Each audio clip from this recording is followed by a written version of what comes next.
Welcome back. This is All Angles on eNCA. Now, there are concerns over food scarcity, and they continue even after the country's unrest of the last week or so.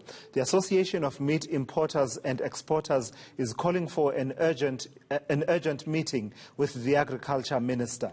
Joining us via Zoom to speak about this is the organization's CEO, Paul Matthew. Mr. Matthew, thank you, and good morning. Thank you for joining me. So, what exactly is your concern about food shortages that you are saying are likely to be triggered by the unrest that we saw recently?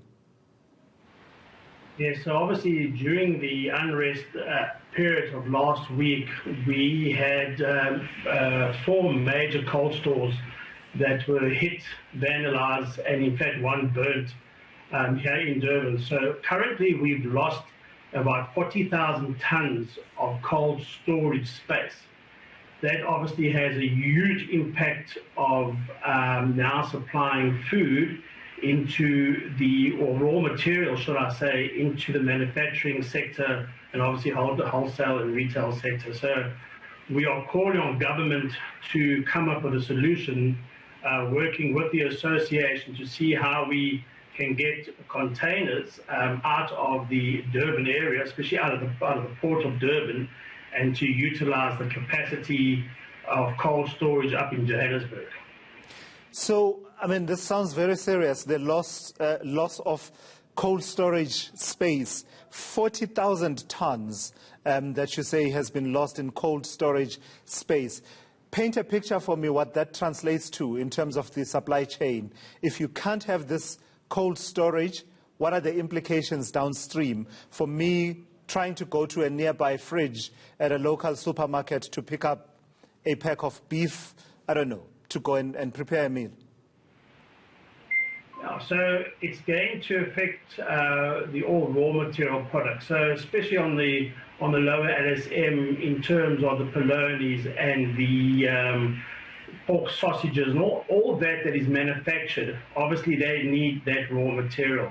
And one of the components that is used mainly in the poultry side is not manufactured in South Africa, so therefore needs to be imported. It's now how we get those products, those raw products, into the manufacturing sector. So that's going to be the challenge. But what we sit with, we sit with a very regulated regime in terms of bringing product into the country, and which is fair enough because it's all about food safety. But what we're saying to government in the next month, 2 or 3 months, how do we work with government to have some concessions in place so that instead of doing certain processes that we usually have to do down in the port of Durban, that we can escalate that up into Johannesburg. And one of those issues is obviously all material is tested before it's allowed to get into the manufacturing industry or into the wholesale industry. But we've also lost some labs down here, so we don't have those facilities to actually test either. So we're looking for a concession that we can somehow remove the reefer containers that are now sitting in the port, which is now causing a huge backlog. How do we get those out? How do we get them into Gauteng so that we can use cold storage facilities up there to actually now get the products released and obviously get into the manufacturing industry? But there's a whole other side to it. So as we import food, is that these fruit and citrus guys use the same reefer containers to actually export. So what is happening now, the fact that we cannot get these containers released, we cannot utilize those containers for our export. So we're going to land up with a situation of not only having a food shortage in this country because we cannot get supply into the manufacturing sector, we're going to land up where we can't export fruit to the rest of the world. So we really need government to hear our call and to be able to assist us with some sort of solution here.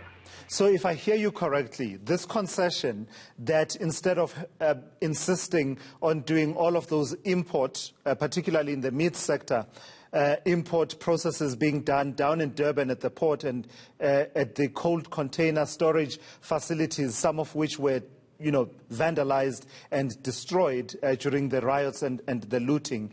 You would like a concession that says those containers, those shipping containers should be taken inland to be processed in areas such as in Gauteng, and unless that happens, there's a very real likelihood that we could see a shortage that impacts on products such as polony, pork sausages, and even poultry. Yeah, 100%. And there's no real quick solution from the importer side. I mean, we cannot direct shipping lines to try and move product that is currently on the water into different ports. We cannot move it down to Port Elizabeth or down to Cape Town because the cold storage capacity there will never cope itself with the extra volume. So it had to be a solution that we can use still use the Port of Durban, but get the product up into Gauteng. So yeah, so you're 100% correct. That's the solution. We really would like to have that discussion with government. And you would like this as a temporary solution, would you, Mr. Matthew? Yes, well, I don't know how long temporary will be. So, I mean, we need a solution really to see us for the next 3 months. Obviously, what will drive now is how these cold stores can get back to 100% operation. So we still don't have a really clear indication the extent of some of the damage. So because of the rioting last week and the looting, is that a lot of those cold store owners weren't able to go to assess. So that sort of process is starting to happen now. So I'm hoping by next week I should have an indication, okay, how long it's going to take for these cold stores to come back online. So that will then determine exactly how long we would need to have a concession to utilize the cold storage up in Joburg, allowing these reefer containers just to land in the port and to be we call it under bond transport up into the reef. So so it'll determine when the guys can get back online how long these concessions will have to last. So it's going to be up to when they can be back online. And lastly, this is not you as an industry seeing, and perhaps as a lobby, seeing an opportunity and an inlet to basically bend the regulatory regime that's in place in your favor.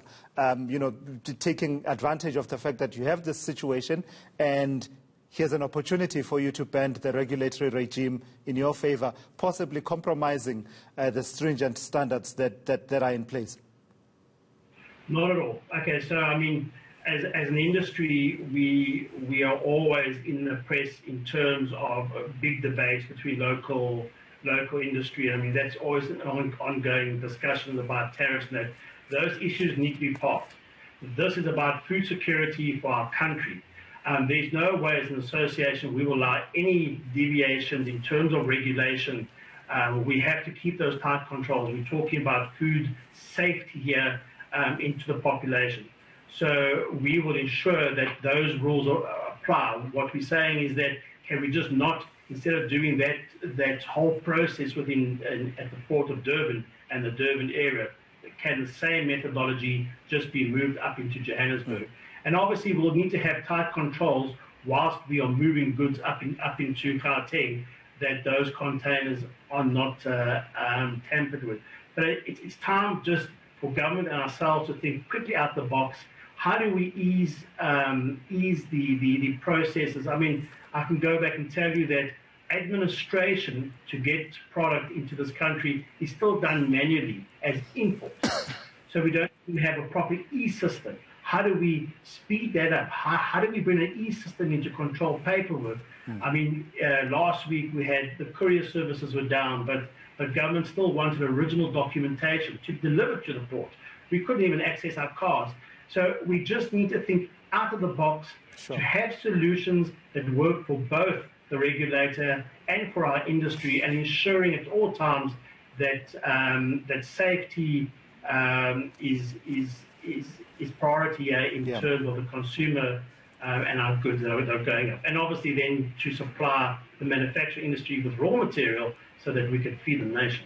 Mr. Paul Matthew, I've got to thank you for your time. He is the CEO of the Association of Meat Importers and Exporters. And I don't think you'll find any people who will disagree with your sentiments there, Mr. Matthew, about the need to improve the ease of doing business in this country. And we use that phrase loosely, and it rolls off the tongue, ease of doing business. And there have been many, many undertakings.